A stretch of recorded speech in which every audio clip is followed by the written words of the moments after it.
When Rachel Burns posted a photo of a sing-along at work on her Facebook page, she had no idea that her actions would end her career. The BBC's Lawrence Gristle has been following her story for the past year. "I absolutely loved my job. It's my vocation. I love caring for people," Rachel says.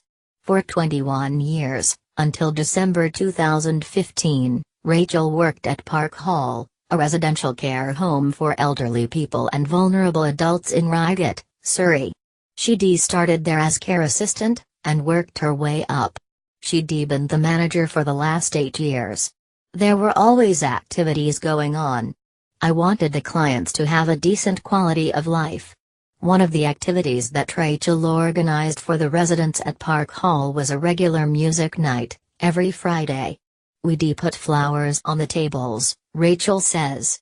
"The residents would all get dressed up and we'd have a different supper every week." As a keen amateur singer, Rachel would perform at the music nights, everything from Roberta Flack and Nina Simone to Boney M. The staff would get up dancing with the residents. You'd see smiles on their faces. It really was such a lovely thing to see. One Friday Rachel returned home after music night and decided to share some of the special moments from the evening online. "I was quite elated at how the night had gone," Rachel says. "I posted the picture thinking that it would just be seen by a few people, mainly staff, on Facebook. But 2 months later Rachel got a phone call summoning her to head office. As soon as I got there, when I saw their faces, I knew I was in big trouble." Rachel had done 4 things wrong. She posted the photo on Facebook. She identified a Park Hall resident in the photo, a man with Down syndrome who, eager to be photographed, had jumped into the shot beside her. She had also posted a video of the music night, and she was Facebook friends with a relative of one of the residents. These were all breaches of Surrey County Council policy. 2 days later Rachel was suspended from her job. From the word go, Rachel held her hands up and admitted all the council's allegations but nonetheless wanted to appeal against their decision. "I know I shouldn't have put that picture up there, but should I really have had my career of 21 years taken away for one mistake? I wanted justice because I didn't believe what they had done to me was fair." Rachel lost her appeal and was given just 2 days to decide whether she would accept demotion, with a significant pay cut, or face dismissal. She asked for extra time to consider her options, but the council refused. Instead, Rachel, who by now had been signed off with stress and anxiety, received a telephone call demanding that she come to a decision immediately. "I said, I am off work sick. My doctor doesn't feel I can make such a life-changing decision at the moment."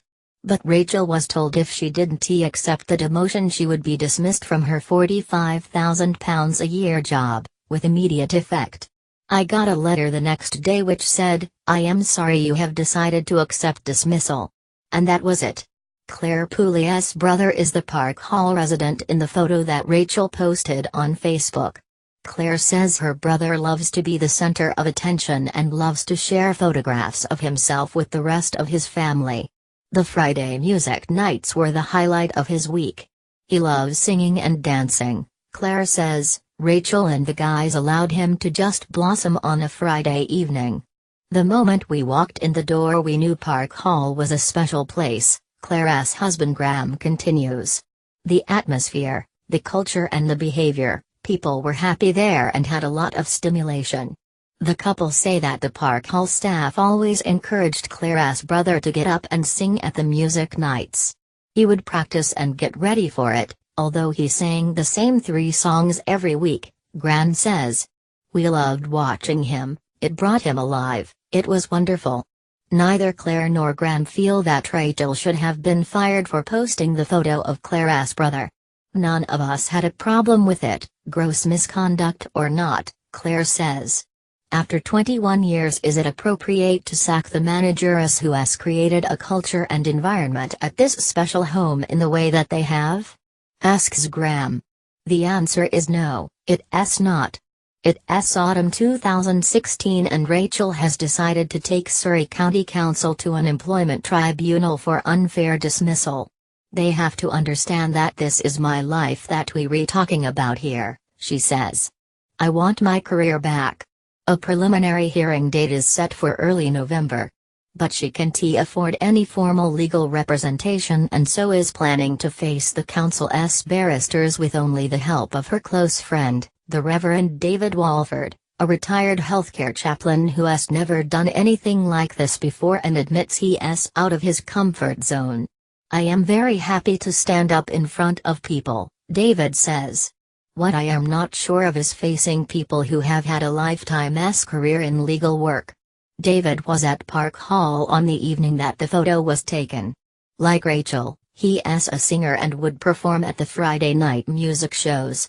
I've seen a lot of care homes in my time as a parish clergyman and as a hospital chaplain. I knew the difference between what I'd usually see and Park Hall.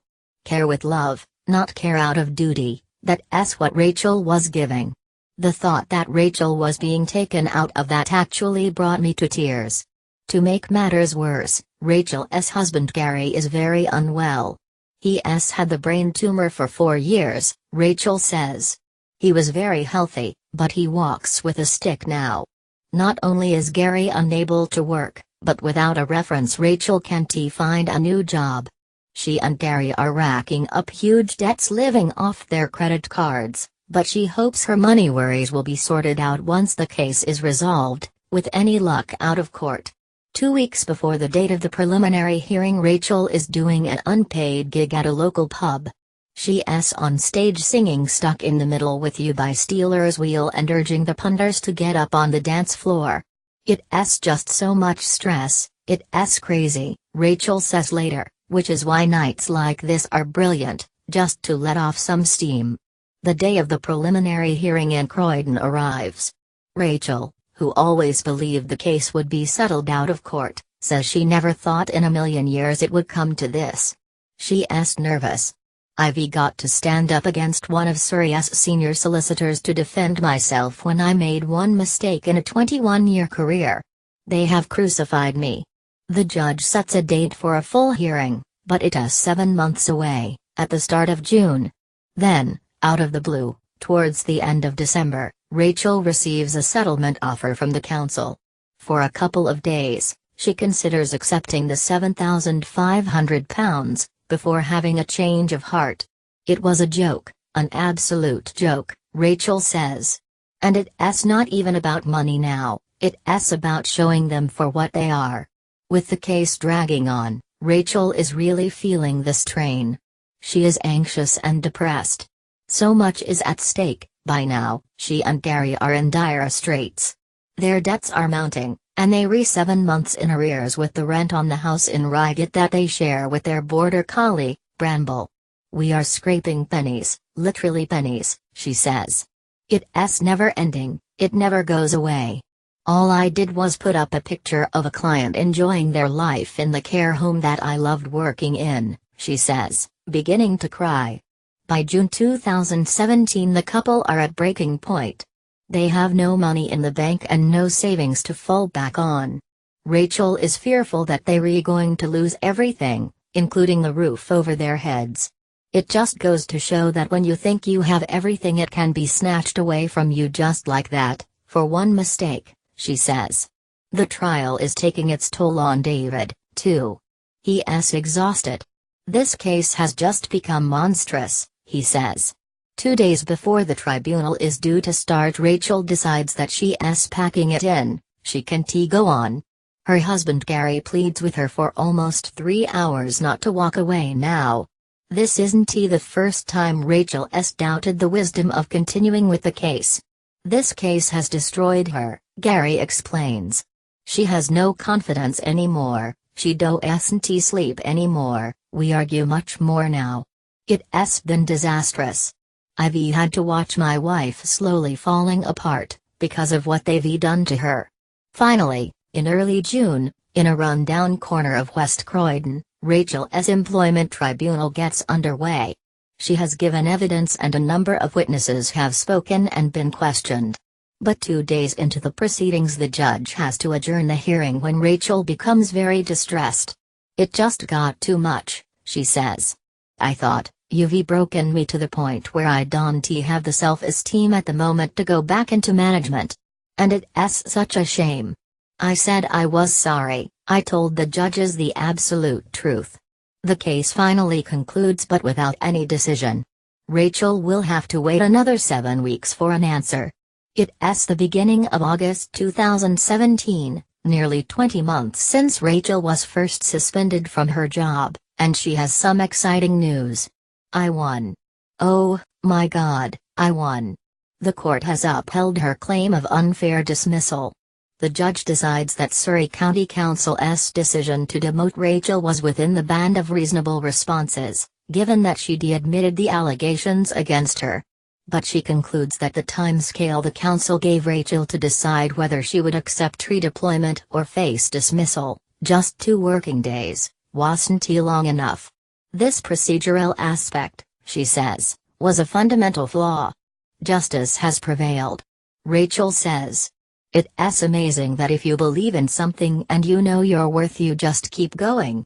You keep going, and going and going."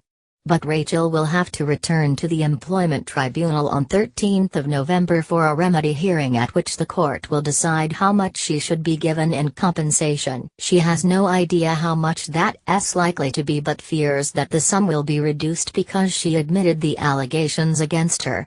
She and Gary now have debts to the tune of about £50,000 and are 14 months in arrears with their rent, and although Rachel now has a reference from Surrey County Council, it states that she was fired for serious misconduct, so the prospect of her finding work is still uncertain. "As a manager myself, I wouldn't look very favorably on that candidate," she says. Despite the win, going back to work will be a struggle. Before losing her job 2 years ago, Rachel had been signed off with stress, and she still suffers from anxiety and depression. Meanwhile, the job she loved has gone forever.